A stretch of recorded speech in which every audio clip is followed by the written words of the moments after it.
ജിന്നിൻ്റെ പെണ്ണ്. രചന സംന മെഹറിൻ. അവതരണം അപര. മെഹറോ, മെഹറോ! പതിവ് തെറ്റിക്കാതെ അതിരാവിലെ തന്നെ ഉമ്മാൻ്റെ വിളിയെത്തി. എന്നോ അലാറം വെക്കുന്ന ഞാൻ മണ്ടി. ഒരു ദിവസവും അലാറം കേട്ടുണരാൻ എൻ്റെ മാതാശ്രീ അനുവദിക്കില്ല. വിളിച്ചുടനെ എഴുന്നേറ്റില്ലെങ്കിലോ പോരാളി ആയുധമായി എൻ്റെ റൂമിൽ ലാൻഡ് ചെയ്യും. വെറുതെ ചട്ടുകത്തിന് പണിയാക്കണ്ട എന്ന് കരുതി ഉണരും. ഫ്രഷ് ആവാൻ എന്നും വാഷ്റൂമിൽ നിൽക്കുമ്പോൾ എൻ്റെ ചിന്ത സുബഹി ബാങ്ക് കൊടുക്കുന്ന മൊല്ലാക്കയെ എങ്ങനെ കുറച്ച് താമസിപ്പിച്ച് ബാങ്ക് വിളിപ്പിക്കാമെന്നാണ്. ആലോചന മാത്രമേ നടക്കുന്നുള്ളൂ, വഴിയൊന്നും കിട്ടുന്നില്ല. അങ്ങനെ ഗഗനമായ ആലോചനയിൽ നിൽക്കുമ്പോഴാണ് വീണ്ടും ഉമ്മാൻ്റെ ശബ്ദം. മെഹറോ, നീ അതിൻ്റെ ഉള്ളിൽ കിടന്നുറങ്ങുന്നോ? അനക്കൊന്നുമില്ലല്ലോ. വരുന്നുമ്മാ. വേഗം ഫ്രഷായി സുബഹി നമസ്കാരത്തിന് ശേഷം അടുക്കളയിലെത്തി. അപ്പോഴേക്കും എൻ്റെ സ്പെഷ്യൽ ബ്രൂ കോഫി തന്നു ഉമ്മി. കോഫിയുമായി പുറത്തേക്ക് വന്നപ്പോഴേക്കും എൻ്റെ വീട്ടിലെ പുരുഷ കേസരികൾ രണ്ടും സുബഹി നമസ്കാരത്തിന് ശേഷം പള്ളിയിൽ നിന്നും എത്തിയിരുന്നു. അപ്പോൾ എങ്ങനെയാ ആ രണ്ട് മഹാന്മാരെ പരിചയപ്പെടണ്ടേ? അതാണ് മാളിയേക്കൽ തറവാട്ടിലെ രണ്ടാമത്തെ പുലിക്കുട്ടി അനസ് അബ്ബാസും മകൻ സമാൻ മെഹഫിലും.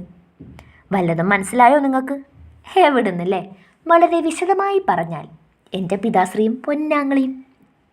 ഉപ്പാനെ കണ്ടപാടെ ഞാൻ ചോദിച്ചു, ഉപ്പ, ഞാൻ പറഞ്ഞ കാര്യം എന്തായി? മൊലാക്കനോട് പറഞ്ഞോ? എൻ്റെ പൊന്നു മോളെ, നാട്ടിൽ അത്യാവശ്യം വിലയും നിലയും ഉള്ളൊരു പാവം മനുഷ്യനാണ് ഞാൻ. നീയായിട്ട് എന്നെ സമുദായ വിരോധിയാക്കരുത് പ്ലീസ്. ഉപ്പ! എൻ്റെ കണ്ണിൽ വിസ്മയത്തിൻ്റെ പൂത്തിരികൾ 1000 എണ്ണം ഒന്നിച്ച് കത്തി. എൻ്റെ നിലവിളി കേട്ടിട്ടാവണം എന്താ എന്നുള്ള ഭാവത്തിൽ എന്നെ നോക്കി നിന്നത്. മൊല്ലാക്ക പോട്ടെ, എനിക്ക് ഉപ്പാനെ കൊണ്ട് വേറൊരാവശ്യമുണ്ട്. എന്നാലും എൻ്റെ അഭിനയ കുലപതി നിമിഷ നേരം കൊണ്ടല്ലേ ഭാവങ്ങൾ മുഖത്ത് മിന്നി മറിയുന്നത്. ഉപ്പ തൊഴുതുകൊണ്ട് ഞാനൊരു പാവം മനുഷ്യനാണെന്ന് പറഞ്ഞപ്പോഴാ ഞാനും മനസ്സിലാക്കിയത് ഉപ്പാൻ്റെ ഉള്ളിൽ ഇത്രയും കഴിവുകളുണ്ടെന്ന്. ഞാൻ പറയുന്നത് എന്ത് തേങ്ങയാണെന്ന് മനസ്സിലാവാതെ 3 ജോഡി കണ്ണുകൾ എന്നെ തന്നെ നോക്കി കുന്തം വിഴുങ്ങിയ പോലെ നിൽക്കുന്നു. നീ എന്ത് തേങ്ങയാ മെഹ്റു പറയണേ? ഞാൻ എന്ത് വേണമെന്നാ ഉപ്പാടെ മോള് പറയുന്നേ? അപ്പം നിങ്ങൾക്ക് മനസ്സിലായില്ലേ ഞാൻ പറഞ്ഞത് എന്താന്ന്? ഇല്ല. 3 പേരും ഗ്രൂപ്പ് സോങ് പാടും പോലെ ഒന്നിച്ച് പറഞ്ഞു. വേറൊന്നുമില്ല ഉപ്പാ, എൻ്റെ ടിക്ടോക്ക് അക്കൗണ്ടിന് ലൈക്സ് കുറവാണ്. ഉപ്പാനെ വെച്ച് കുറച്ച് വീഡിയോസ് ചെയ്താലേ എൻ്റെ അക്കൗണ്ട് നല്ല രീതിയിൽ റീച്ചാവും. എൻ്റെ നിഷ്കുവായ പറച്ചിൽ കേട്ടിട്ടാണെന്ന് തോന്നുന്നു ഉപ്പായും എൻ്റെ ഇക്കയും അവിടെ കിടന്ന് പൊട്ടിച്ചിരിക്കാൻ തുടങ്ങി.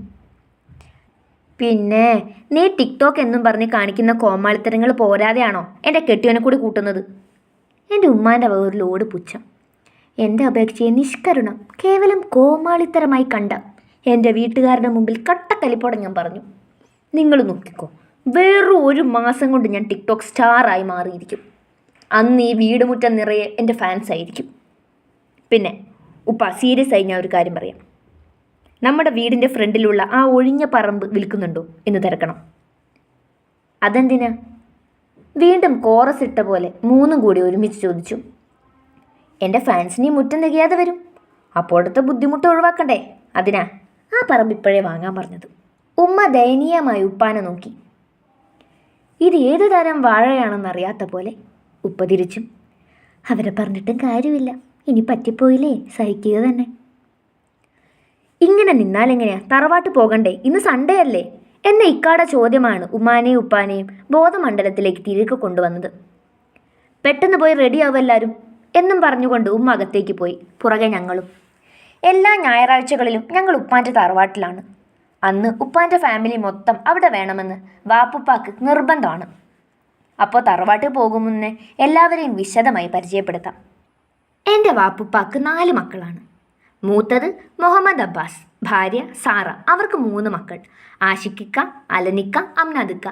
രണ്ടാമത്തെ മകനാണ് എൻ്റെ ഉപ്പ അനസ് അബ്ബാസ്, ഭാര്യ ആയിഷ അബ്ബാസ്, അവർക്ക് 2 മക്കൾ, സമാൻ മെഹഫിൽ, സംന മെഹറിൻ എന്ന ഞാനും. മൂന്നാമത്തെ മകനാണ് അനീസ് അബ്ബാസ്, ഭാര്യ അലീന, അവർക്കും 2 മക്കൾ, അജാസ് എന്ന അജുവും അലീഫ് എന്ന അല്ലുവും. 4ാമത്തെ മകൾ തറവാടിൻ്റെ ഐശ്വര്യം എന്നൊക്കെ പറയുന്ന മുതലില്ലേ, അതാണ് എൻ്റെ അപ്പച്ചി, കുടുംബത്തിൻ്റെ രാജകുമാരി ആലിയ അഹമ്മദ്. അഹമ്മദ് ഭർത്താവാണ്. അപ്പച്ചിക്കും 2 മക്കൾ, റോഷൻ അഹമ്മദ് എന്ന റിച്ചുവും റോഹൻ അഹമ്മദ് എന്ന റോഹുവും. ഇതാണ് എൻ്റെ ഉപ്പാൻ്റെ ഫാമിലി. അപ്പം നേരെ തറവാട്ടിലേക്ക്. ഉപ്പ കാറ് നിർത്തിയപ്പോഴേ ഞാൻ ഇറങ്ങി ഓടി സ്റ്റെപ്പ് കയറാൻ നോക്കുമ്പോൾ സ്റ്റെപ്പിൽ കിടക്കുന്നു നല്ലൊരു കിടുക്കാച്ചി അഡിഡാസിൻ്റെ ഷൂസ്.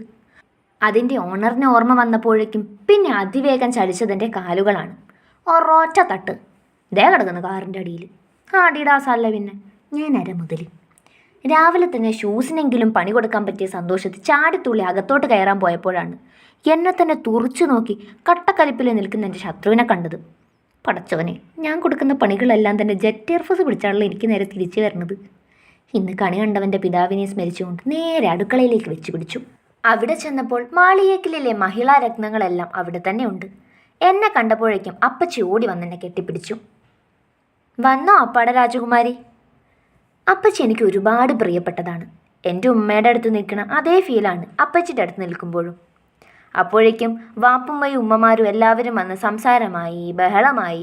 അതിൻ്റെ ഇടയ്ക്ക് എൻ്റെ ഉമ്മ കൂടി ജോയിൻ ചെയ്തതോടെ എല്ലാവരും കൂടെ സ്വന്തം കലയായ പാചകത്തിലേക്ക് തിരിഞ്ഞു. ഞാൻ പതിയെ അവിടുന്ന് മുങ്ങി സ്റ്റെപ്പ് കയറി അജുവിൻ്റെ റൂമിലെത്തി. 8 മണി കഴിഞ്ഞിട്ടും അവൻ നല്ല ഉറക്കം. എൻ്റെ കണ്ണുകൾ റൂമിൽ മൊത്തം ഒന്ന് സ്കാൻ ചെയ്തു. ദേ മുറ്റത്തൊരു മൈന. പിന്നെ ഒന്നും നോക്കിയില്ല. അവിടെ ഇരുന്ന വെള്ളം എടുത്ത് അവൻ്റെ തല വഴി ഒഴിച്ചു. എൻ്റെ ഉമ്മച്ചി, ഞാൻ പുഴയെ വീണേ, മരമാക്രി എന്നെ രക്ഷിക്കടാ എന്ന് നിലവിളിച്ചുകൊണ്ട് താഴേക്ക് ലാൻഡ് ചെയ്തു. പെട്ടെന്ന് ഞാൻ ആ കുരിപ്പിൻ്റെ വായ പൊത്തിപ്പിടിച്ചു. പൊന്നജു, നിലവിളിക്കൽ ഇത് ഞാനാ മെഹറു. സ്വിച്ചിട്ട പോലെ അവൻ്റെ വിളി നിന്നു. കുന്തം വിഴുങ്ങിയ പോലെ എൻ്റെ മുഖത്ത് നോക്കി ചോദിക്കുന്നു, ഞാനെവിടെയാ? പടച്ചോനെ, തലയിൽ വെള്ളം വീണും കിളി പോയാ.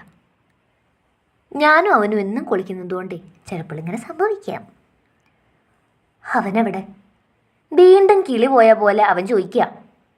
നീ ആരെയാ അജു ചോദിക്കുന്നേ? നിനക്ക് എന്തു പറ്റി? ഉടനെ അജുവിൻ്റെ അന്തം വിട്ട ഭാവം മാറി കലിപ്പ് സ്റ്റാർട്ടായി. രാവിലെ എന്തിനാ മെറു നീ ഇങ്ങോട്ട് കെട്ടിയെടുത്തേ? ഞാൻ റോഹുവും കൂടി പാലത്തിൻ്റെ മുകളിൽ നിന്ന് പുഴയിലേക്ക് നോക്കി നിൽക്കുന്ന സ്വപ്നം കണ്ടുകൊണ്ട് നിന്നപ്പോഴാ നീ എൻ്റെ തലയിൽ വെള്ളം ഒഴിച്ചത്. എന്താ ഒരു ടൈമിങ്! അയ്യോ എൻ്റെ നടുവേ! തറയിൽ നിന്നും എണീറ്റ അജുവിൻ്റെ ദീനരോധനമാണ് ഇപ്പോൾ കേട്ടത്. നീ വേഗം റെഡിയാവും, എനിക്ക് കുറച്ച് കാര്യങ്ങൾ ചെയ്തു തീർക്കാനുണ്ട്. ഓക്കെ പറഞ്ഞ് അജു വാഷ്റൂമിലേക്ക് പോയി. അപ്പോഴേക്കും താഴെ നിന്നും കൊച്ചുപാട സൗണ്ട് കേൾക്കുന്നു. ആഹാ, നീ വന്നോ? അപ്പോൾ കോളം നിറഞ്ഞല്ലോ. ഇന്നെന്താ മൂന്നും കൂടി പ്ലാൻ ചെയ്ത് വെച്ചേക്കുന്നേ? ഒന്നുമില്ല മാമ, ഞങ്ങൾ വെറുതെ. താഴെ നിന്നും വാക്കുകൾക്ക് പരത്തുന്ന കുരുപ്പും കൂടി ചേർന്ന പിന്നെ പറയണ്ട. അപ്പോൾ റോഹു എത്തി. ഞങ്ങൾ 3 ആളുമാണ് കട്ട ചങ്ക്സ്. ഞാൻ, അജു, റോഹു. എന്തിനും ഏതിനും ഞങ്ങൾ ഒരുമിച്ചാണ് കുഞ്ഞുനാൾ മുതൽ. അജു എൻ്റെ ഉപ്പാടെ അനിയൻ്റെ മോനും റോഹു എൻ്റെ അപ്പച്ചിയുടെ ഇളയ മോനുമാണ്. ഒരേ പ്രായം. അജു ഞങ്ങൾക്ക് 3 മാസങ്ങൾക്ക് മൂത്തതാണ്. ഞാനും റോഹുവും മണിക്കൂറുകളുടെ വ്യത്യാസം മാത്രവും. ഞങ്ങൾ കൂടി ചേർന്ന പിന്നെ പറയണ്ട, വഴിയെ മനസ്സിലായിക്കോളും. അജു ഫ്രഷായി വന്നതും പ്രാതൽ കഴിക്കാനുള്ള വിളിയെത്തി. അപ്പോഴേക്കും ഞങ്ങൾ ഡൈനിങ് ടേബിൾ ലക്ഷ്യമാക്കി ഓടി തുടങ്ങിയിരുന്നു. തറവാട്ടിൽ ഹാള് കഴിഞ്ഞൊരു വലിയ ഏരിയ ഡൈനിങ് ടേബിൾ ഇട്ടിരിക്കുന്നു. ഒരു 10-20 പേർക്ക് ഒരുമിച്ചിരിക്കാൻ പറ്റുന്നത്. ഉപ്പപ്പാൻ്റെ നിർബന്ധമാണ് എല്ലാവരും ഒരുമിച്ചിരിക്കണമെന്നുള്ളത്. വറുത്തരച്ച നാടൻ ചിക്കൻ കറിയും നല്ല ചൂട് അരിപ്പത്തിരിയും രണ്ടിൻ്റെയും മണം കൊണ്ട് നിൽക്കാൻ വയ്യ. ഞാൻ ഓടിപ്പോയിരുന്നു. എൻ്റെ അപ്പുറവും ഇപ്പുറവും അജുവും റോഹുവും എല്ലാവരും കളിയും ചിരിയുമായി ഫുഡ് കഴിച്ചുകൊണ്ടിരിക്കുന്നതിൻ്റെ ഇടയിലാണ് എന്നെ റോഹു കാലിൽ തട്ടാൻ തുടങ്ങിയത്. കയ്യിലിരുന്ന കോഴിക്കാല് കടിച്ചുകൊണ്ട് ഞാൻ അവനെ നോക്കി. എന്താടോ, തിന്നാനും സമ്മതിക്കില്ലേ? അവൻ എന്നോട് എന്തോ അടക്കം പറയുന്നു. എന്താടാ ഇരുന്ന് പിറുപിറുക്കുന്നേ?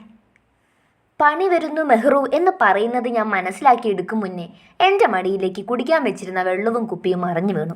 അപ്പോഴാണ് എൻ്റെ ഓപ്പോസിറ്റ് ഇരിക്കുന്ന റിച്ചുവിക്കാനെ ഞാൻ കണ്ടത്. മുഖത്ത് എന്നോട് കളിച്ച് ഇങ്ങനെ ഇരിക്കും എന്നുള്ള പുച്ഛഭാവം. എല്ലാവരും എന്തു പറ്റിയെന്നറിയാതെ എന്നെ തന്നെ നോക്കുന്നു. എന്താ റിച്ചു, നിന്റെ കൈ ഇതുവരെ ഉറച്ചില്ലേ? അവളുടെ ഡ്രസ്സെല്ലാം നനഞ്ഞല്ലോ. ഞാൻ കണ്ടില്ല ഉമ്മ, അറിയാതെ പറ്റിയതാ. അവൻ കണ്ടു കാണില്ല. റിച്ചുവിൻ്റെ രക്ഷയ്ക്ക് എൻ്റെ ഉമ്മ ഹാജർ. അത് പിന്നെ എപ്പോഴും അങ്ങനെയാണ്. റിച്ചു ശിവകാമി ദേവിയും എൻ്റെ ഉമ്മച്ചി കട്ടപ്പയുമാണ്. റിച്ചുവിനെ ആരെന്ത് പറഞ്ഞാലും നെഞ്ചും വിരിച്ച് ആദ്യം ഇറങ്ങുന്നത് ഉമ്മയാവും. ഇങ്ങനെ പോയാൽ ഞാൻ പാവം ബാഹുബലിയാവും. എന്നാണാവോ എന്നെ കൊല്ലുന്നതെന്ന് കണ്ടറിയണം. മോളെ, പോയി ഡ്രസ്സ് മാറ്റിവാ എന്ന മാമാൻ്റെ ശബ്ദമാണ് എന്നെ ബാഹുബലി മൂഡിൽ നിന്നും തിരിച്ചു കൊണ്ടുവന്നത്. ഞാൻ കഴിപ്പ് നിർത്തി എഴുന്നേറ്റ് പോയി നനഞ്ഞ ഡ്രസ്സ് മാറ്റുമ്പോഴേക്കും തിരിച്ചെത്തി എന്ത് പണി കൊടുക്കണമെന്ന ചിന്തയിലായിരുന്നു. എത്ര ആലോചിച്ചിട്ടും ഒരു പ്ലാനിങ്ങും കറക്റ്റ് ആവുന്നില്ല. കുരുട്ടുബുദ്ധിക്ക് മാസ്റ്റർ ഡിഗ്രി എടുത്ത എൻ്റെ ബ്രെയിനിന് ഇതെന്ത് പറ്റി? പണികളൊന്നും കിട്ടുന്നില്ല. ആ റിച്ചു നാറിയെ അങ്ങനെ വിട്ടാൽ പറ്റില്ല. ഇന്ന് തന്നെ തിരിച്ചു പോകും മുൻപേ പണിഞ്ഞിരിക്കും. ഇത് സത്യം, സത്യം, സത്യം.